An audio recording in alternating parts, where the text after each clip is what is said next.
शेतकरी नेते रविकांत तुपकर आज विधान भवनावर हल्लाबोल आंदोलन करणार आहेत। हजारो शेतकऱ्यांची फौज घेऊन ते नागपुरात दाखल झालेले आहेत। अमरावती नागपूर रोडवरील एका लॉन्समध्ये शेतकऱ्यांचा मुक्काम आहे। आज विधान भवनावर ते हल्लाबोल आंदोलन करणार आहेत। काय नेमकी तिथली परिस्थिती आहे पाहूयात। शेतकरी नेते रविकांत तुपकर आज विधान भवनावर हल्लाबोल आंदोलन करणार आहेत। अमरावती नागपूर रोडवरील एका लॉन्समध्ये ते मुक्कामी थांबलेत कार्यकर्त्यांसह आणि इथून आता 17 किलोमीटर अंतरावर विधान भवन आहे। सकाळी इथे मोठ्या प्रमाणामध्ये पोलीस बंदोबस्त वाढवण्यात आलेला आहे। मोठ्या प्रमाणात पोलीस बंदोबस्त आहे। पोलिसांची वर्दळ जी आहे ती या ठिकाणी वाढलेली आहे।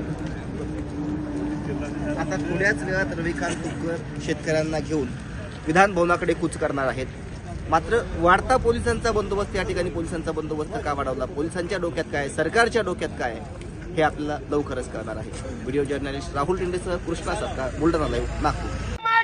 नाही कोणाच्या बापाची, बापू तुमच्या घामाचा, नाही कोणाच्या